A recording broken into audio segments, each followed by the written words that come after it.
నమస్తే, welcome to hit TV. నేను నరేష్. రీసెంట్గా తెలంగాణ ముఖ్యమంత్రి జర్నలిస్టులను ఉద్దేశించి కొంతమంది జర్నలిస్టులు తమ ముందు కాళ్ళ మీద కాలేసుకొని కూర్చుంటున్నారు. వాళ్ళను పల్ల కొట్టాలనే మాటలు మాట్లాడండి. ఇదే అంశం మనం మాట్లాడతాం. ప్రముఖ నిర్మాత, సినీ విశ్లేషకులు, సినీ రాజకీయ విశ్లేషకులు త్రిపురేని చిట్టి గారు ఉన్నారు. సార్ నమస్తే. సార్, ముఖ్యమంత్రి రేవంత్ రెడ్డి మాట్లాడిన మాటలు అయితే మీరు కూడా చూసిండొచ్చు. అంటే వాళ్ళ కాళ్ళ మీద కాళ్ళు వేసుకొని కూర్చున్నారు, వాళ్ళకు ఆయిల్ కూడా రావు, వనమాల రాదు, వాళ్ళని చూస్తే పల్ల కొట్టాలని ఉందని ఆయన మాట్లాడాడు. ఆయన అందరు జర్నలిస్టులను అన్నాడా, లేకపోతే ఎవరైతే బీఆర్ఎస్కి సపోర్ట్గా ఉన్న జర్నలిస్టులను అన్నాడా, లేదా కొంతమంది మండల స్థాయిలో ఏం రాకపోయినా కూడా రిపోర్టర్లుగా జర్నలిస్టులుగా చెప్పుకుంటారు, వాళ్ళని అన్నాడు? ఎవరిని అన్నాడు అంటారు? ఆ మాట అనే అర్హత ఆయనకి ఎక్కడది అసలు? ఫస్ట్ ఆయనకి ఏం అర్హత ఉంది? అంటే ఒక అసహనం, గోడల మీద పెయింట్లు వేసిన వాడు నువ్వు సీఎం అవలా? గోడ మీద పెయింట్లు వేసిన వాడు కదా నువ్వు సీఎం అవగలేంది, వాడు జర్నలిస్ట్ అవటం తప్పైందా? ఏం మాట్లాడుతున్నావు? చదువుకుని వాళ్ళు ఎక్కడి నుంచి వచ్చావు నువ్వు? చదువు రాని వాళ్ళు కూడా ఏం తెలుసు నువ్వు చదువు రానివాడు అంటే? నీకు సమర్థించి మాట్లాడితే చదువు వచ్చినోడు, నిన్ను విమర్శిస్తే చదువు రానివాడా? నిన్ను పొగిడితే మంచి జర్నలిస్టు, నేను పోవకపోతే జర్నలిస్ట్ కాదా?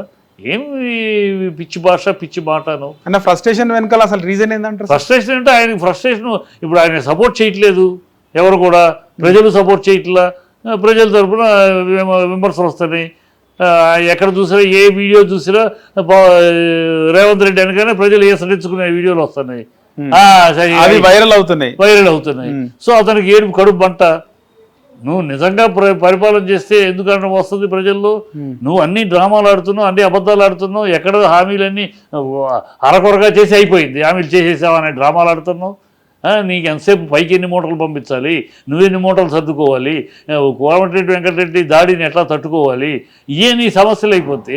కోమటిరెడ్డి రాజగోపాల్ రెడ్డి ఇంకోటి అంతకుముందు ఇంతవరకు కోమటిరెడ్డి వెంకటరెడ్డి పవన్ రేవంత్ రెడ్డి దింపేసి తన ముఖ్యమంత్రి ఉన్నాడు. ఆయన రూట్ లో ఉన్నాడు. ఆ రూట్ లో రీసెంట్ గా మద్దతు పలుకుతున్నాడు కదా సార్, రీసెంట్ గా కూడా మద్దతు పలుకుతున్నాడు. అదే అన్న మద్దతు పలుకుతున్నాడు, తమ్ముడు వ్యతిరేక స్వరం వినిపిస్తుంది. అదే రాజకీయం అంటే. అదే అన్న ఆయన వెంకటరెడ్డి గారు ఆయన మొన్న కాల్ చేసి కూడా కాల్లో మరో 5 ఏళ్ళు కూడా మీరే ముఖ్యమంత్రిగా ఉండాలని పూజలు చేయాలి అంటారమ్మా. అనేది అంటానికి ఏముందిలే కానీ అంటమే లోపల వేరే ఉంటుందా? కాంగ్రెస్ లక్షణమే అది. కాంగ్రెస్ కి గాంధీ భవన్ తగలబెట్టుకునే వాళ్ళ పార్టీ భవనాన్ని తగలబెట్టి వాళ్ళు పక్కనే ఉంటారు, పక్క బలంగా ఉంటారు, తర్వాత పక్కలో బల్యం అవుతారు, ఎత్తుకొని ఎత్తేస్తారంట. అంతే వాళ్ళు ఎప్పుడు ఎక్కువ పొగుడుతున్నారంటే మంట పెడుతున్నారని అర్థం. అంతేనా? అంతే. అక్కడేమో అతను ఢిల్లీలో చక్కెర తిప్పుకుంటున్నాడు సైలెంట్గా. అక్కడ ఢిల్లీలో అయిపోయింది. ఇప్పుడు ఢిల్లీలో రేవంత్ రెడ్డిని సీఎం సీట్లో కూర్చోబెట్టి ఎంత పిండాలో పిండేసింది అధిష్టానం. ఇక ఈ దగ్గర ఏం పిండా లేదు, అయిపోయింది కెపాసిటీకి. ఇప్పుడు కెపాసిటీ ఉన్నవాడు ఆల్రెడీ మంత్రిగా చేశాడు, ఇండస్ట్రీస్ ఉన్నాయి, ఆ కెపాసిటీ ఉన్నవాడు కోమటిరెడ్డి. నేను ఇంకా ఇంత పెట్టగలను, ఇంత చేయగలను అని హామీలు ఇస్తూ ఉంటాడు. కాంగ్రెస్ కావాల్సింది ప్రజానాయకుడు కాదు, ప్రజల్లో పలుకుబడి ఉన్నవాడు కాదు కాంగ్రెస్ కావాల్సింది. కాంగ్రెస్ కావాల్సింది ఎవడు మంచి బలమైన ఘనమైన సూట్ కేసులు పంపించగలడు. సూట్ కేసులు అదే ఆ లెక్కలో ఆయన ముందు ఉన్నాడు. రాజగోపాల్ రెడ్డి ఏమంటారు సార్? ఆయన వాదం ఏమంటారు? కరెక్ట్ అంటారు? ఆయన నిడకలు లేని రాజకీయం అయింది. రాజగోపాల్ రెడ్డి నిడకలు లేని రాజకీయం. కాంగ్రెస్లో ఉన్నాడు, బీఆర్ఎస్కి వెళ్ళాడు, తర్వాత బీజేపీకి వచ్చాడు, మళ్ళీ కాంగ్రెస్కి వచ్చాడు, రేపు మళ్ళీ బీఆర్ఎస్కి పోలే అనుకుంటా సార్. కాంగ్రెస్ నుంచి బీజేపీకి పోయి మళ్ళీ బీఆర్ఎస్కి వెళ్ళాడు, మధ్యలో బీఆర్ఎస్కి వెళ్ళి వచ్చాడు. సో ఇవన్నీ ఆయన రాజగోపాల్ రెడ్డి నిలకడ లేని రాజకీయం అయింది. ఆయనతోటి బట్ ఆయనకి ఏదో కూర్చోవాలి, పదవికి వెళ్ళిపోవాలని ఆ తాపత్రయం. జర్నలిస్టులను సమర్థిస్తూ కూడా ఆయన మాట్లాడడం జరిగింది ఇండైరెక్ట్ గా రేవంత్ రెడ్డికి. అదే ఇప్పుడు రాజగోపాల్ రెడ్డి అనే మనిషి బాగా అంటే అత్యాసపరుడు, తన స్థాయికి మించిన పదవులు కోరుకునే, ఇంకా అవసరమైతే ముఖ్యమంత్రి నేనే అవుతానని కూడా కోరుకోగలడు. అతని మీద అంత ఇది అతనికి. నేను నాట్ లెస్ దాన్ ఎనీబడి, నేను మోర్ దాన్ ఎనీబడి అని ఒక డబ్బులు ఉన్నాయి కనుక ఉంటుంది. సో ఆయన ఇప్పుడు మంత్రి అంటాడు, ఎల్లుండి ముఖ్యమంత్రిని అంటాడు. కనుక ఆయన గురించి పెద్ద పార్టీలోనే పెద్ద లేదు, నిలకడలేదు, ఉంటే ఉంటాడు, పోతే. కానీ రీసెంట్గా ఈ ఏదైతే రేవంత్ రెడ్డి సొంత జిల్లాకు సంబంధించి మాట్లాడుతూ 94 ఆ టాపిక్ చేయడం జరిగింది. 94 నుంచి 2004 దాకా చంద్రబాబు నాయుడు ఉన్నాడు, ఆ తర్వాత 2014 వరకు కాంగ్రెస్ రాజశేఖర్ రెడ్డి ఉన్నాడు, 14 నుంచి మన 23 వరకు కేసీఆర్ ఉన్నాడు, 23 నుంచి 33 వరకు మీ పాలమూరు బిడ్డ ముఖ్యమంత్రిగా ఉంటాడు. అంటే ఇండైరెక్ట్గా నేనే ముఖ్యమంత్రిగా ఉంటా అని చెప్పి రేవంత్ రెడ్డి అనడం జరిగింది. ఇప్పుడు రేవంత్ రెడ్డి అది అంటాడు, అక్కడ పవన్ కళ్యాణ్ 17 ఏళ్ళు చంద్రబాబు అంటాడు. ఈ వాగుడికి ఏముందమ్మా, ఈ గాలి వాగుడు సోలి వాగుడు. వీళ్ళెవరు నిర్ణయించడానికి ప్రజలు నిర్ణయిస్తారు. మీ బతుకులు నిర్ణయించేది ప్రజలు. నువ్వును రాహుల్ గాంధీ అనుకుంటే 15 ఏళ్ళు ఉంటాము, అక్కడ పవన్ కళ్యాణ్ అనుకుంటే చంద్రబాబు. పవన్ కళ్యాణ్ రోజు మాట్లాడుతున్నారు కదా అక్కడ ఆయన, ఇక్కడ ఈయన, ఇదే భజన సరిపోతుంది. ఇక రాహుల్కి భజన ఈయన, చంద్రబాబు భజన ఆయన. వీళ్ళు భజన చేయడానికి రాజకీయాలకు వచ్చారో ఎందుకు వచ్చారో కానీ భజన. ఇప్పుడు ఆయన 15 ఏళ్ళు ఉంటారు, 20 ఏళ్ళు ఉంటారు.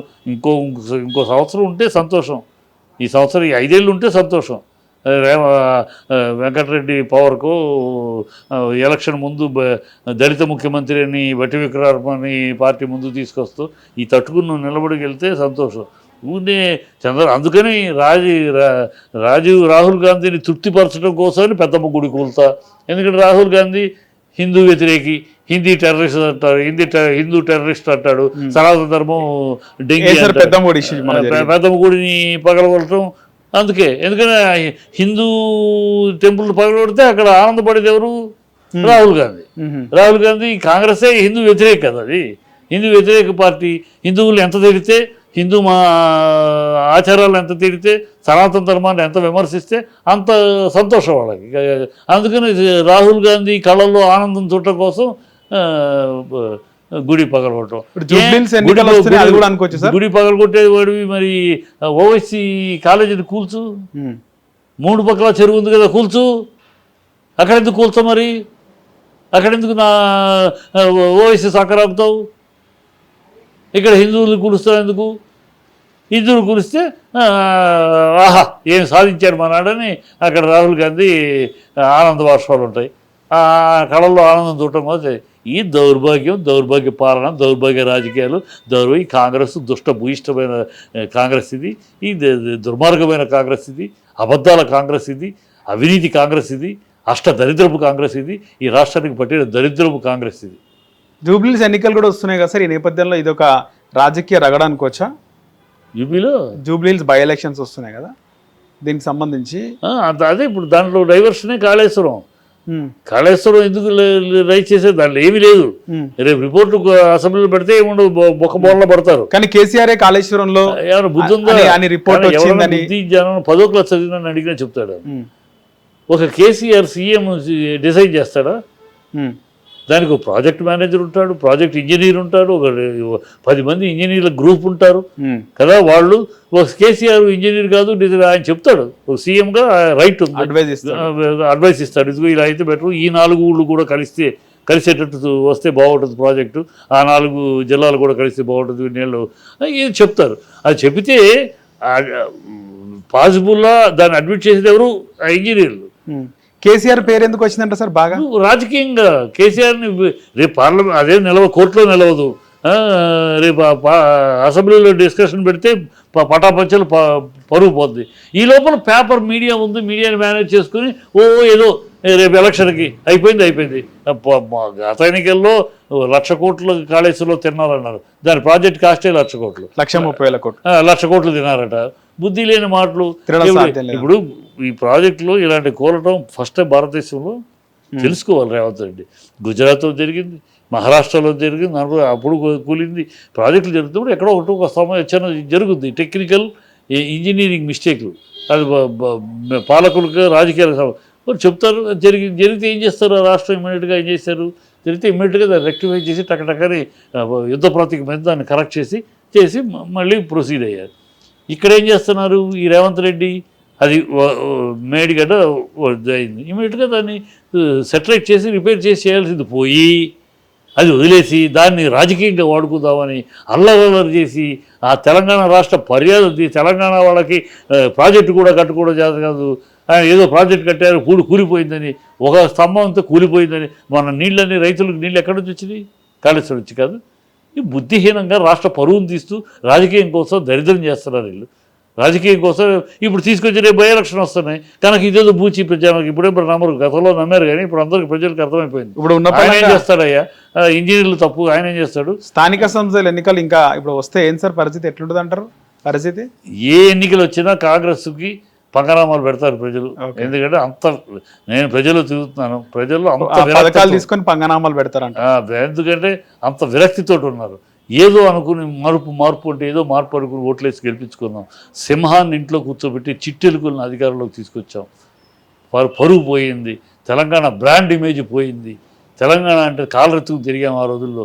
ఇవాళ తెలంగాణ అంటే బీహార్ కన్నా హీనంగా చూస్తున్నారు. మేము తెలంగాణ ముఖ్యమంత్రి అంటే ముఖ్యమంత్రి గారు రేవంత్ రెడ్డిని ఎందుకు యాక్సెప్ట్ చేస్తలే సమాజం? ఎందుకంటే నువ్వు పొద్దున్న లేస్తే రాహుల్ గాంధీ కాళ్ళ దగ్గరను దేనికి రాహుల్ గాంధీ ఇప్పటికి 54 సార్లు వెళ్ళాడు సీఎంగా. అంతకుముందు ఎంతోమంది సీఎంలు ఉన్నారు. రాజశేఖర రెడ్డి గారు సీఎం ఉన్నారు, చెన్నారెడ్డి ఉన్నారు, వెంకటరావు ఉన్నారు, ఎంతోమంది సీఎంలు చేశారు కాంగ్రెస్. రాజశేఖర రెడ్డి కూడా పోతున్నాను కూడా ఎప్పుడు ఈయన నెలకోసారి ప్రాజెక్ట్ డిస్కషన్, మినిస్టర్స్ తో డిస్కషన్ ఒకసారి వెళ్ళటం అంతే. తర్వాత మంత్రులు వెళ్తారు. రాజశేఖర రెడ్డి ఇలా పొద్దులు వేస్తే మంత్రి ఇది మంత్రుల ఎక్స్పాన్షన్, మంత్రులకు ఎక్స్పాన్షన్గా ఆయన ఎవరికి ఏ కేటగిరీ ఇవ్వాలి ఆయన అక్కడికే. ఈ పిచ్చి ఈయన కూడా కేంద్ర మంత్రులను కలుస్తున్నట్టు కదా సార్, పోయి కేంద్ర మంత్రులని కలుస్తున్నట్టు కదా పోయి. ఏం కలుస్తున్నాడు? ఏం ఫోటో షోలు తప్పితే కలిసాము, ఏదో చేస్తున్నామని తప్పితే ఏ పర్పస్ మీద కలిసావు, ఏం డిస్కస్ చేసావు? రోజుకు డ్రామా. ఇవాళ బీసీ ఇది డ్రామా, ధర్నా అంట. అక్కడికి వెళ్ళి ధర్నా ఏంటి? నువ్వు ఏ యాంగిల్ మీద పెట్టాలనుకున్నావు దానికి పోరాడు. ఇప్పుడు సుప్రీంకోర్టు నో అంది, 50 మించి లేదన్న. కానీ తమిళనాడు నో అన్నా దాన్ని వేరే రూట్లో తీసుకెళ్ళి చేస్తారు. ఆ రూట్ ఏంటో పట్టుకుని నువ్వు చెయ్యి, అధికారం నీ చేతిలో ఉంది కదా, చెయ్యి. తమిళనాడు చేసినట్టు మేము చేస్తామని అడుగు కోర్టులో. అంతేకాని కోర్టు వద్దల దాన్ని కేంద్రం మీద తోసి నేను వీధిలో ధర్నాలు చేశాను, ఈ డ్రామాలు ఎందుకు? చేసేది నిజాయితీగా చెయ్యి. ఇదిగో కోర్టు వద్దా, సుప్రీంకోర్టు రిజెక్టెడ్. 50% మిగతా లేదు సుప్రీంకోర్టు అంటుంది. అన్నాక మళ్ళీ ఎట్లా? ఆ కోర్టు ఆ తీర్పు ఇచ్చేటప్పటికే తమిళనాడులో పెరిగిపోయి ఉంది. సో దాన్ని వెనక్కి తీసుకురావడం కాదని ఏమేదట నో మోర్ దాన్ 50 నో అని సుప్రీంకోర్టు ఇచ్చేసింది. సుప్రీంకోర్టు నో అన్నదాన్ని కేంద్రం ఏం చేస్తే నువ్వేం చేస్తావు? ఊరిని ప్రజల్ని డ్రామా 42% మన అసెంబ్లీలో పాస్ చేయడం జరిగింది కదా సార్. అసెంబ్లీలో పాస్ చేస్తే అక్కడ కోర్టులో పాస్ అవ్వద్దు, ఇక్కడే ఉంది నీ మనుషులు పాస్ చేసుకుంటావు. ఇది లెక్క కాదు కదా. అక్కడ 50% టోటల్ రిజర్వేషన్స్ 50% దాటానికి లేదు. ఇప్పుడు 43 అంటే ఎక్కడికి వెళ్తుంది? 56, 57 ఎంత అవుద్ది? అది ఒప్పుకోదు. ఒప్పుకొని దాన్ని నేనేదో చిచ్చుతాను పొడుస్తాను, దానికి వాళ్ళ మీద నిందేయటం, వీళ్ళ మీద. చంద్రబాబు శిష్యుడు కదా, చంద్రబాబు ఇంతే కదా. చంద్రబాబు భ్రమ ఏదో పుట్టించేసేసి ఆఖరికి జరగదని తెలుసు, జరగంది జరుపుతానని డ్రామా తీసుకొచ్చి తర్వాత వాళ్ళు కేసేసారు లేదా వీళ్ళు అడ్డుపడ్డారు అని ఎవరి మీద తోసేసి కూర్చుంటాడు. అదే శిష్యుడు కదా. అదే ఏదో ఒక డ్రామా క్రియేట్ చేయటం. చేయాలని చిత్తశుద్ధి లేదంట. చేయాలని చిత్తశుద్ధి ఉంటే అసలు వేరే రకంగా వెళ్తారు, ఇలా వెళ్ళడం. తమిళనాడు ఎలా వేశారు, కమిటీ వేసి తమిళనాడుతో కూర్చొని ఎట్లా చేయగలిగారు, ఏ పద్ధతిలో వాళ్ళది వెళ్ళింది ఆ రోజుల్లో, అది స్టడీ చేసి దాని ప్రకారం వెళ్ళడానికి చూస్తారు. అది వదిలేసి ఒక అసెంబ్లీలో తీర్మానం వెళ్తే అక్కడ రిజెక్ట్ అవుద్ది, పార్లమెంట్లో కోర్టులో రిజెక్ట్ అవుద్ది, సుప్రీంకోర్టులో. సో కేంద్రం అడ్డుకుంది, సుప్రీంకోర్టు చేసినా కూడా కేంద్రం అడ్డుకుంది అంటానికి. ఈయన చిల్లర రాజకీయాలు తప్పితే, చిల్లరతనం తప్పితే నిజాయితీ లేదు. సరే, ఇప్పుడు కల్వకుంట్ల కవిత కూడా 72 గంటల దీక్ష చేస్తుంది, ఆమరణ నిరాహార దీక్ష. ఆమె పైన మీ కామెంట్ ఏంటి సార్? బీసీల కోసం, బీసీ రిజర్వేషన్. ఏమో అమ్మాయి ఒక నాయకురాలుగా తన పోరాటం చేస్తుంది. Thanks, hats off, letter proceed. మరోవైపు తీన్మార్ మల్లన్న అసలు కవితకు మా బీసీ జాతికి ఏం సంబంధం, ఆమె మా జాతి కాదు, కోసం ఎందుకు చేస్తారు? అసలు తీన్మార్ మల్లన్నకి ప్రజలకి ఏం సంబంధం? తీర్మానం మల్లన్న ప్రజలకు ఏం చేశాడు, బీసీకి ఏం చేశాడు? బీసీని అనుకుంటే సరిపోతుంది. బీసీ ట్యాగ్ తగిలించుకొని నీ జీవితకాలంలో బీసీకి ఏం చేశాను? నేనే తీసుకొచ్చిన ఉద్యమం. ఉద్యమం నువ్వు తీసుకొచ్చేది ఎప్పటి నుంచో ఉంది, ఇవాళ నువ్వు తీసుకొచ్చేది బీసీ న్యాయం అని ఎప్పటి నుంచో ఉంది. నువ్వేమి చేసావు నీ జీవితంలో బీసీలకి? ఇదిగో నేను ఈ కార్యక్రమం చేశాను బీసీల కోసం, బీసీల బాగు కోసం ఈ పోరాటం చెప్పమను. ఊరినే రాజకీయంగా వాడుకున్నది. ఈయనేదో పెద్ద త్యాగిలాగాను బీసీల కోసం త్యాగం చేసే మా ధీరుడులాగా, సూర్యుడులాగా ఆ అమ్మాయికి సంబంధం అంటే నీకేం సంబంధం? అసలు నీకేం సంబంధం? నేను బీసీని కదా, మా జాతి కదా అంటుంది సార్. బీసీలు చాలా నువ్వు నీ జాతి అయితే నువ్వు ఏం చేసావని కదా లెక్క. బీసీగా నువ్వేం చేసావు? బీసీగా ఏ పోరాటం నేనే చేసావు? ప్రభుత్వం మెడలోంచిన 42% రిజర్వేషన్ నువ్వేం రావడానికి మెడలో ఉంచావు? ఇది ఎప్పటి నుంచో ఉంది పిచ్చి మాటలు. నువ్వు అతను చెప్పడం ఏంటి? ఎప్పటి నుంచో ఉంది బీసీ పోరాటం. ఇవాళ కొత్తదా? ఇవాళ తీర్మానం మళ్ళీ వచ్చినాక బీసీ ప్రాబ్లం వచ్చిందా? ఎప్పటి నుంచో ఉంది అది, ఎప్పటి నుంచో నలుగుతా ఉంది. ఆర్ కృష్ణయ్య కూడా కవితకు మద్దతు తెలిపింది కదా, ఏమంటారు మీరంటే ఆర్ కృష్ణయ్యకు జర పెద్ద మనిషి అయింది కదా, క్యాలీ తప్పింది, అదే మతి స్థిమితం తప్పినట్టుంది అని. ఈ మాటలు మాట్లాడి ఇతనికి మతి లేదు, ఉమ్. బుద్ధి జ్ఞానం లేదు, నోటి దోల. ఈ తీర్మానం వల్ల నోటి దోలకే గతంలో 2 కేసులు అనుభవించాడు. దోల అక్కడ ఉన్నప్పుడు వాళ్ళని తిడతాడు, ఇక్కడ ఉన్నప్పుడు వీళ్ళని తిడతాడు.